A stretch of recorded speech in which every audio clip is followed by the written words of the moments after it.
2014 के बाद इस देश में हिंदू वोट कंसोलिडेट हो गया है। इसी को तोड़ने के लिए, मंडल वर्सेस कमंडल की राजनीति करने के लिए, 1990 के दौर में वापस बिहार को ले जाने के लिए नीतीश कुमार की ये पूरी रणनीति है। तब भी 40% से अधिक आबादी ओबीसी और ईबीसी की नहीं हो सकती है। किस गुणा गणित से, किस कैलकुलेशन से 55% आबादी में 52% ओबीसी का हो? सवर्णों की आबादी क्या इस देश में मात्र 3% है? कुमार कभी भी जातिगत जनगणना का रिपोर्ट जारी नहीं होने देंगे। जो काउंटिंग हो रहा है इसको जातिगत जनगणना से ज्यादा अच्छा होगा कहना ओबीसी काउंटिंग। नीतीश कुमार की जो राजनीति अब अंतिम कगार पे है, जो खत्म होती उनकी राजनीति है कि राज्य के हित से पहले, पार्टी के हित से पहले वो अपना हित देखते हैं जी।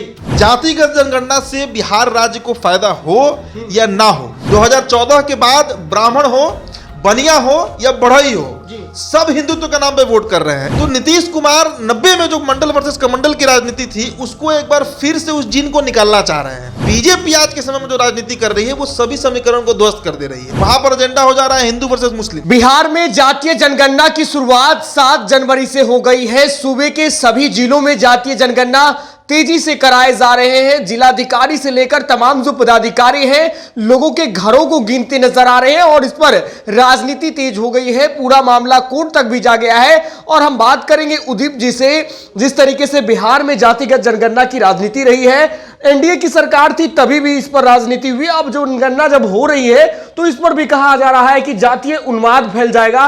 क्या लग रहा है? देखिए, पहले सुप्रीम कोर्ट में जो मामला है उसके बारे में हम चर्चा कर लेते हैं। सुप्रीम कोर्ट में जो हलफनामा दर्ज किया गया है, जो पिटीशन डाला गया है, वो इसी बात पर डाला गया है कि जब आपने विधानसभा से कोई बिल नहीं पास किया और राज्य सरकार कभी भी, ये संविधान में दर्ज है कि राज्य सरकार कभी भी जातिगत जनगणना नहीं करवा सकती है। वो कभी भी करवाएगा तो केंद्र की सरकार ही करवाएगी, राज्य को अधिकार नहीं है। तो ये भी जो गणना हो रही है, ये गणना कहना भी सही नहीं, इसको सर्वेक्षण कह सकते हैं। अब सुप्रीम कोर्ट में मामला यही गया है। मध्य प्रदेश में बिल पास है लेकिन गवर्नर जो है वो रोक कर रखे हुए हैं। वहां पर जो वहां का जो राज्यपाल है, और भी 1-2 स्टेट है जहां पर विधानसभा से पारित है। बिहार में तो हुआ नहीं है। अब बिहार में जातिगत जनगणना चल रहा है तो इसके खिलाफ एक पिटीशन डाला गया है सुप्रीम कोर्ट में और बजाबते उसकी तिथि जो है वो भी जारी कर दी गई है कि उसी दिन सुनवाई किया जाएगा कि बिहार में जातिगत जनगणना जो कास्ट सेंसस है वो होगा या नहीं होगा। तो पहले तो पेच फंस रहा है। अगर सुप्रीम कोर्ट ने मना कर दिया तो कैंसिल हो जाएगा। 500 करोड़ रुपया जो इसमें लगा दिया गया वो तो बर्बाद हो जाएगा। 2 लाख शिक्षक जिनकी यही काम पे लगाया गया है उनका समय भी बर्बाद हो जाएगा। अब देखना है कि सुप्रीम कोर्ट क्या फैसला लेता है। लेकिन अहम सवाल यह है बिहान कि जातिगत जनगणना आखिरकार आजादी के 75 साल बाद करवाया क्यों जा रहा है, इसका पक्ष समझना होगा कि नीतीश कुमार क्यों। देखिए, नीतीश कुमार कोई भी काम स्टेट्स के फेवर से पहले, अभी तक जो उनकी राजनीति का ढर्रा रहा है उसको देखकर हम ये कह सकते हैं कि राज्य के हित से पहले, पार्टी के हित से पहले वो अपना हित देखते हैं। जो स्थिति बिहार की आज है उसको देखकर हम ये बात बोल रहे हैं। जातिगत जनगणना से बिहार राज्य को फायदा हो या ना हो, लेकिन नीतीश कुमार की जो राजनीति अब अंतिम कगार पे है, जो खत्म होती उनकी राजनीति है, उसको थोड़ा सा सांस लेने का मौका मिल जाएगा।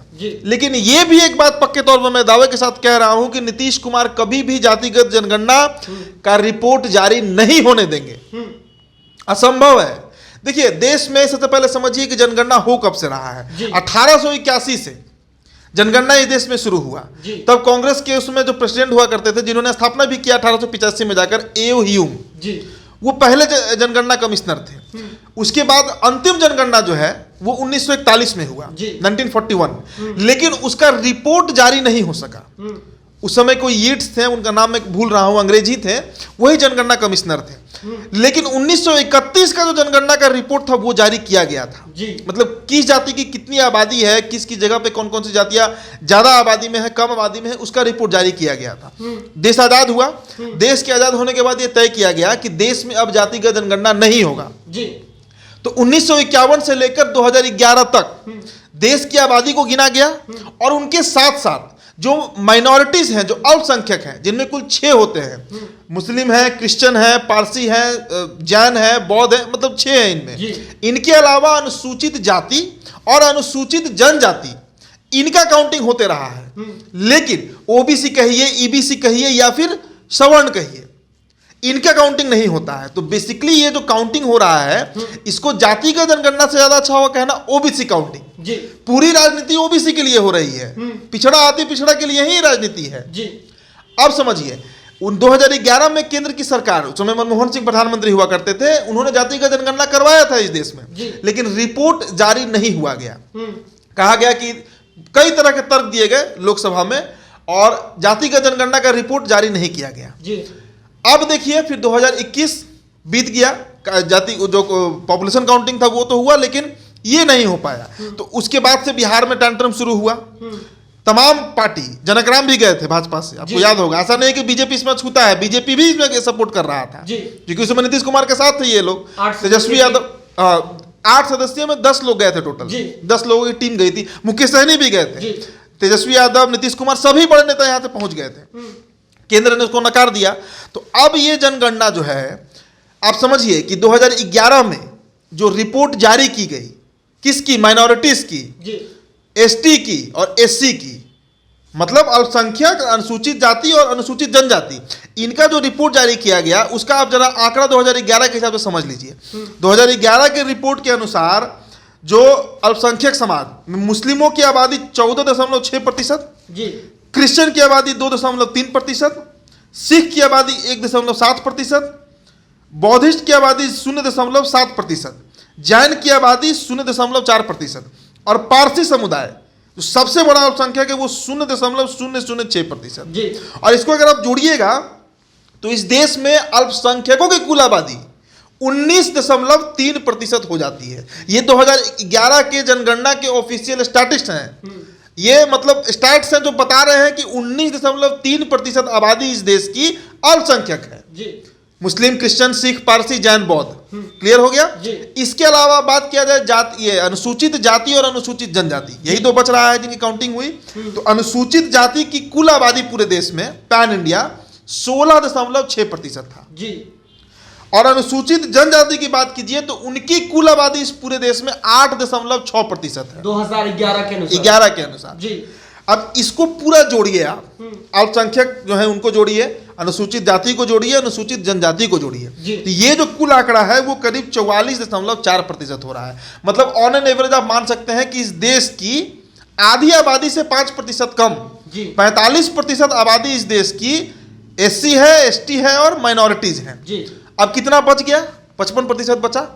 ओबीसी मंडल आयोग क्या बोलता है? मंडल आयोग के पास तो कोई डेटा था नहीं जब बीपी मंडल रिजर्वेशन दे रहे थे, उस समय तो मंडल आयोग के पास कोई डेटा गिनती उनकी हुई नहीं है। तो उन्होंने कहा था कि 52% इस देश की आबादी ओबीसी है, 52%।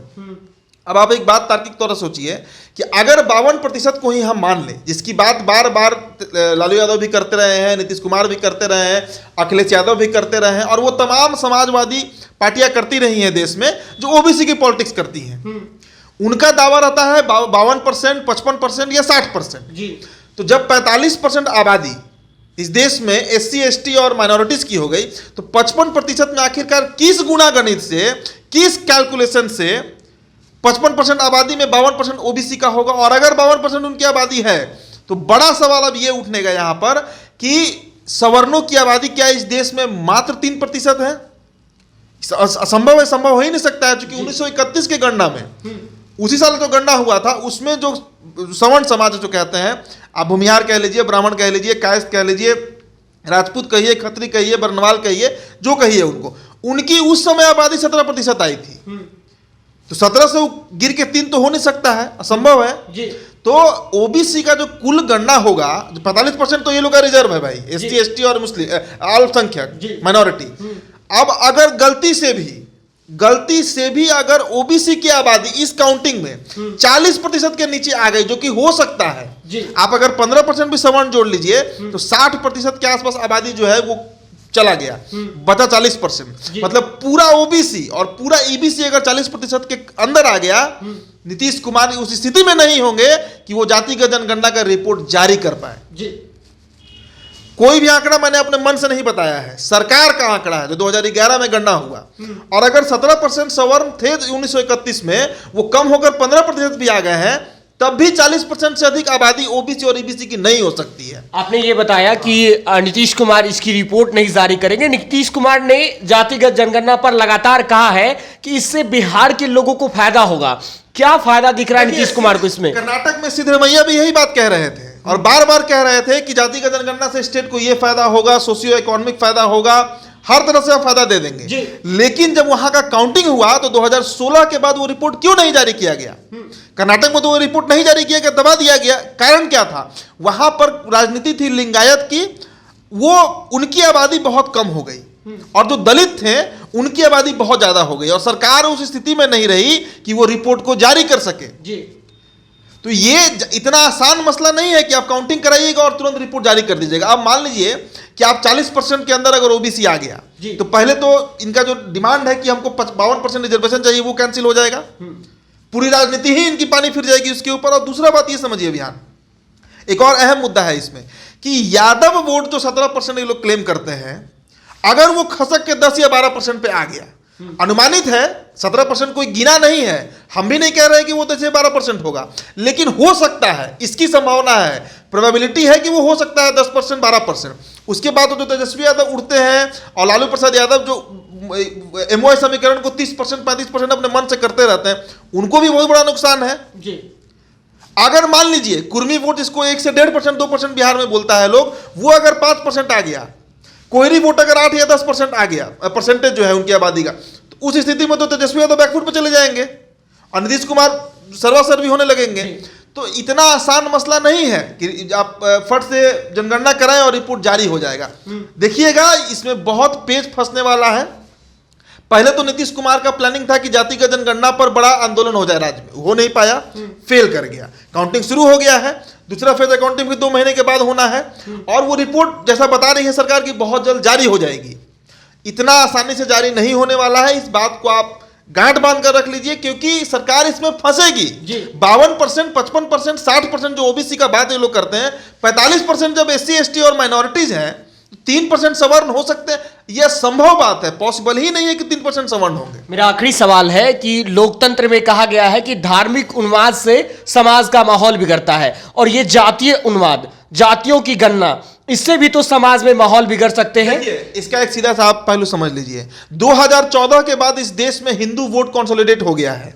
2014 के बाद ब्राह्मण हो, बनिया हो या बढ़ई हो, सब हिंदुत्व के नाम पे वोट कर रहे हैं। ये बात तो रिपोर्ट बता रहा है ना, 2019 का लोकसभा का चुनाव क्या बताया कि हिंदू वोट अगर पोलराइज नहीं होता, कंसोलिडेट नहीं होता, तो नरेंद्र मोदी की पार्टी भारतीय जनता पार्टी को 303 सीट मिलना मुश्किल था, असंभव था। मुश्किल मत कहिए, असंभव था। हिंदू वोट पोलराइज हुआ है। तो नीतीश कुमार 90 में जो मंडल वर्सेस कमंडल की राजनीति थी, उसको एक बार फिर से उस जीन को निकालना चाह रहे हैं ताकि जाति में टूटे और तभी नीतीश कुमार की राजनीति सफल होगी।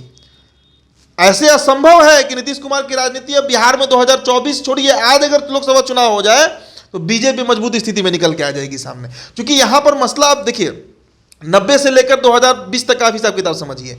लालू प्रसाद यादव और नीतीश कुमार शासन किए, ये लोग जातिगत इनका वोट बैंक था, अति पिछड़ा पर पकड़ था नीतीश कुमार का, लवकुश समीकरण का जन्म हुआ, एमओआई समीकरण का जन्म हुआ।